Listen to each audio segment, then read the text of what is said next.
Right now, on a roadside within a few miles of you, it's standing in the gravel where nothing else wants to grow. Stiff, wiry stems, almost no leaves worth noticing, and flowers of a blue so clear they look painted on, open at dawn, closed by noon. You've driven past 1,000 of them.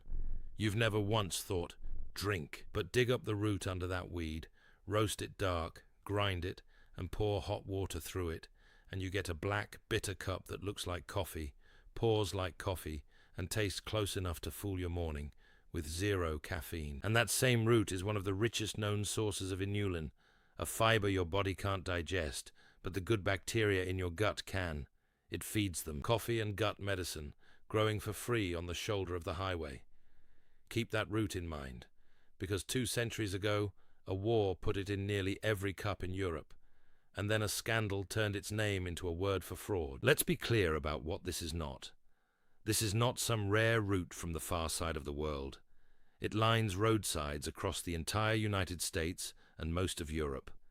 It is one of the most common weeds you will ever ignore. And yet its story runs straight through an emperor's blockade, a wartime siege, and a Victorian courtroom scandal that branded it a cheat.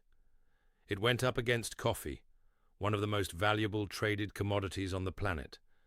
And a bitter little root you dig out of a ditch never had a chance in that fight. That's not a conspiracy. That's just what happens when one side has a global empire of money and the other side is a weed.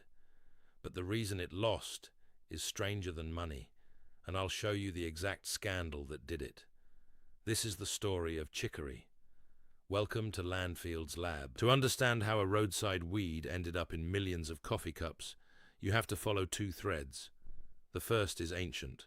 Chicory was cultivated by the Egyptians and eaten all across the Roman world, as a vegetable and as a medicine. The Roman poet Horace, listing the simple things he lived on, named it directly: olives, chicory, and mallows. 2,000 years ago, this weed was food. The second thread is where it exploded.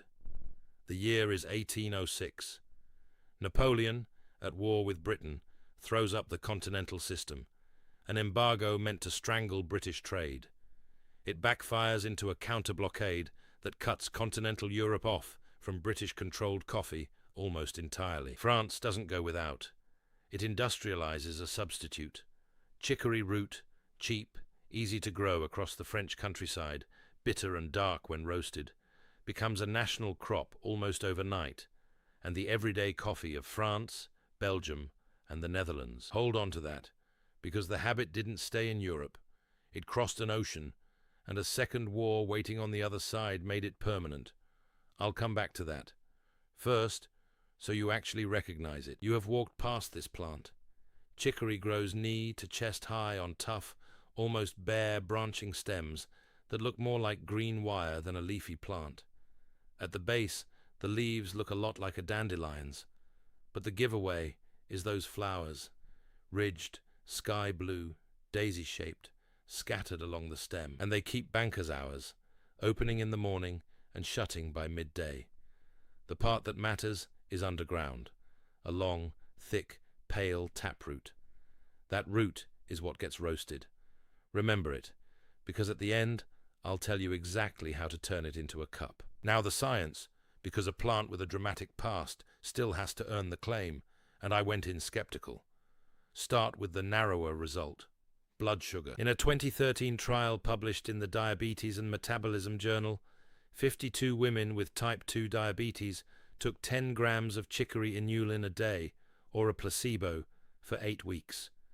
The chicory group saw significant drops in fasting blood glucose and in HbA1c, the marker of long-term blood sugar, along with better cholesterol numbers. On top of that, Europe's Food Safety Authority has formally accepted that chicory fructans, used in place of sugar, blunt the spike in blood sugar after a meal.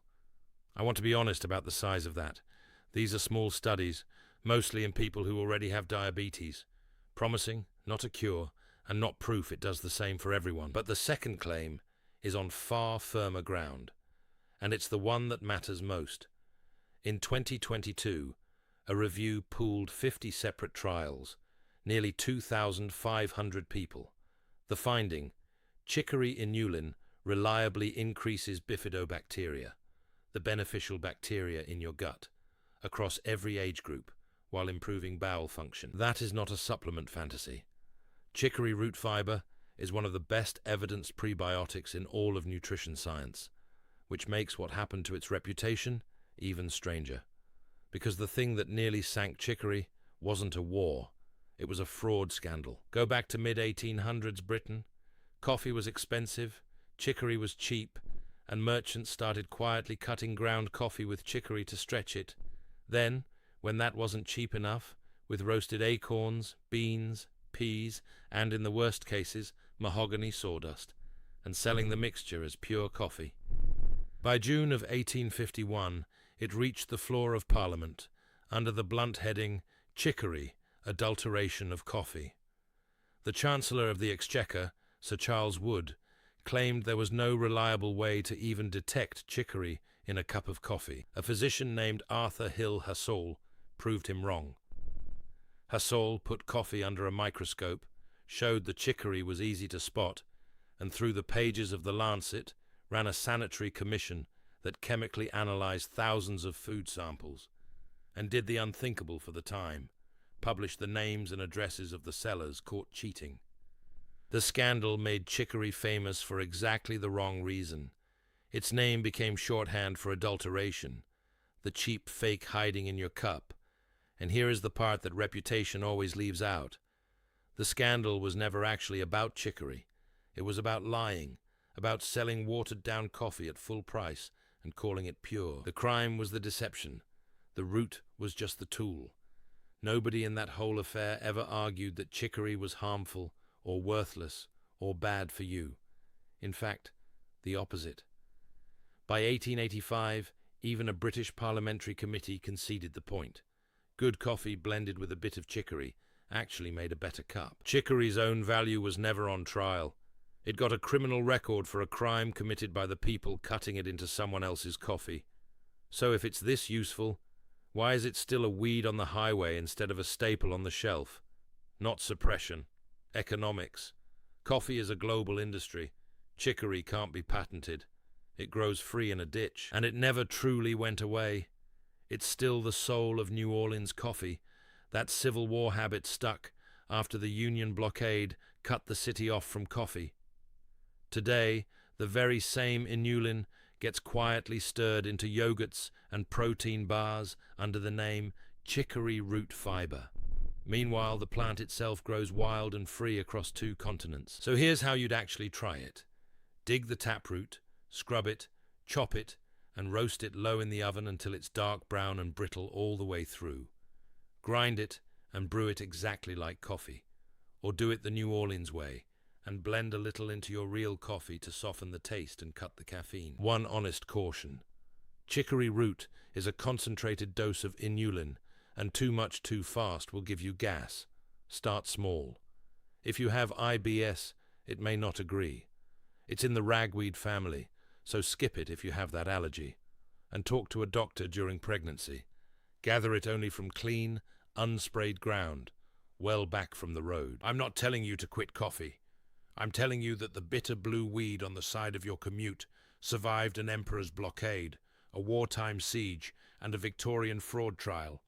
And it's still standing right there for free. If you want to see the next forgotten plant we pull out of the vault, subscribe.